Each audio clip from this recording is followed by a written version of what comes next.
Bismillahirrahmanirrahim.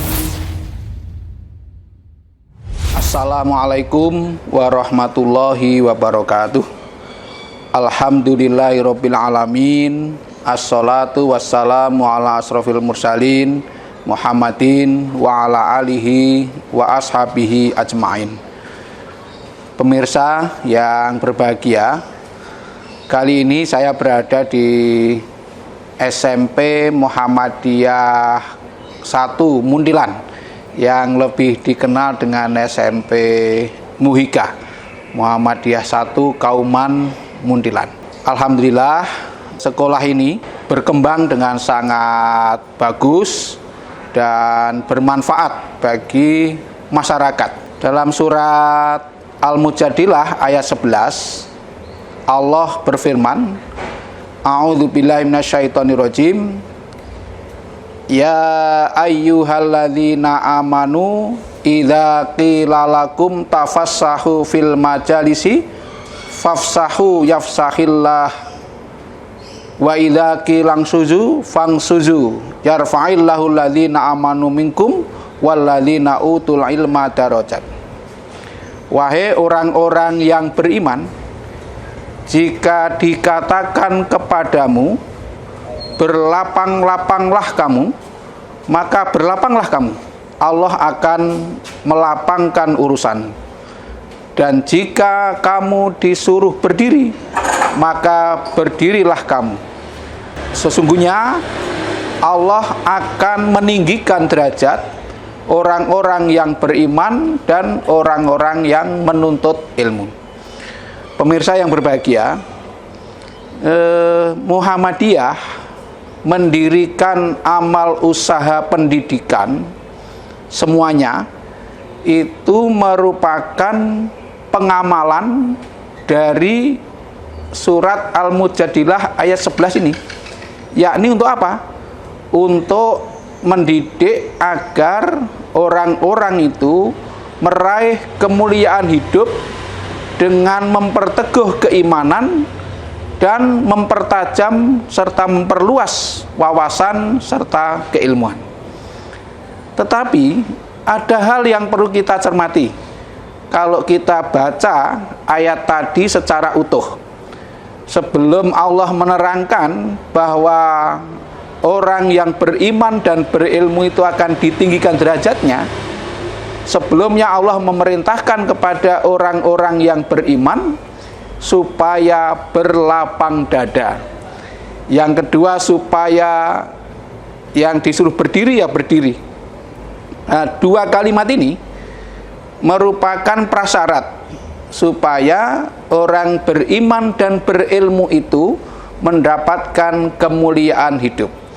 Prasyarat yang pertama adalah lapang dada. Tentu yang ditekankan pertama bukan kelapangan secara fisik, tetapi kelapangan hati. Orang itu kalau hatinya lapang, menghadapi kenyataan yang bermacam-macam itu akan senantiasa nyaman. Kalau orang itu nyaman, maka akan mudah untuk menerima hal-hal yang baru, untuk menerima ilmu, itu akan mendapatkan kemudahan.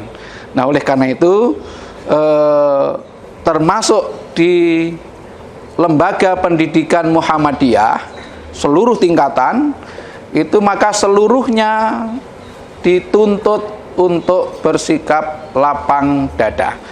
Kalau orang itu lapang dada, itu mampu memahami kenyataan yang memang beraneka ragam, tidak hanya satu warna ya. Nah, sehingga sekali lagi, kalau orang itu lapang dada, maka masalah yang dihadapi akan mudah menemukan jalan keluar. Sebagaimana yang difirmankan oleh Allah, Inna ma'al usri yusra. Sesungguhnya bersama masalah itu selalu ada jalan keluar gitu. Jadi jalan keluar itu sudah tersedia, tinggal orang itu mau mengambil apa tidak. Nah, orang yang akan bisa mendapatkan jalan keluar dengan mudah itu ya pertama orang yang lapang dada. Yang kedua, ada perintah untuk berdiri tadi. Bagi yang memang seharusnya berdiri. Ini artinya apa? Artinya setelah lapang dada, kita diperintahkan supaya memelihara kondusivitas atau kenyamanan bersama dalam satu lembaga, dalam satu majelis, dalam satu lingkungan. Itu bagaimana semuanya nyaman. Nah, maka dalam konteks lembaga pendidikan Muhammadiyah, untuk menjaga kondusivitas itu ya masing-masing sesuai dengan perannya itu sadar posisi. Yang sebagai murid yang menempatkan diri sebagai murid, yang sebagai guru juga menempatkan diri sebagai guru, orang tua juga demikian, persyarikatan juga demikian.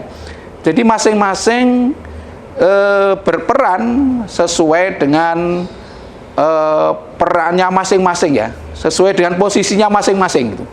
Sehingga tidak ada yang melampaui kewenangannya. Sebab kalau ada satu pihak yang melampaui kewenangannya, maka akan menjadikan lembaga pendidikan kita tidak kondusif. Kalau lembaga pendidikan kita tidak kondusif, maka hasilnya tidak akan sesuai dengan yang diharapkan, yakni mengangkat derajat orang-orang dengan iman dan ilmunya itu. Nah, oleh karena itu saya mengajak semua pihak ya menempatkan diri sesuai dengan posisinya masing-masing. Jangan ada yang melampaui kewenangannya. Orang tua juga jangan melampaui kewenangannya. Jadi jangan menuntut kepada lembaga pendidikan sesuatu yang di luar kewenangan sebagai orang tua. Mengapa ini saya garis bawahi? Sebab kali ini sering terjadi ya, orang tua murid itu campur tangannya kepada sekolah terlalu mendalam, di luar yang menjadi tanggung jawab yang seharusnya. Nah, maka kalau kita itu sudah berbagi peran secara nyaman, secara proporsional, insya Allah lembaga pendidikan kita itu akan semakin nyaman. Kalau semakin nyaman, maka akan semakin mudah untuk maju dan berkembang. Sehingga anak-anak didik kita betul-betul menjadi pribadi-pribadi yang kuat imannya dan luas ilmunya. Sehingga dia memperoleh derajat yang tinggi dan mulia. Nah, mudah-mudahan masyarakat semakin mempercayakan pendidikan putra-putrinya kepada sekolah-sekolah Muhammadiyah di semua tingkatan. Saya jamin kalau apa yang saya sampaikan di depan itu terlaksana dengan baik, maka putra-putri Anda di sekolah Muhammadiyah itu betul-betul sesuai dengan yang kita inginkan, yakni akan menjadi pribadi dengan derajat yang mulia karena iman dan ilmunya. Jadi itulah yang saya sampaikan pada kesempatan ini. Mudah-mudahan bermanfaat bagi kita sekalian. Nasrul minallah wa fathun qarib. Assalamualaikum warahmatullahi wabarakatuh.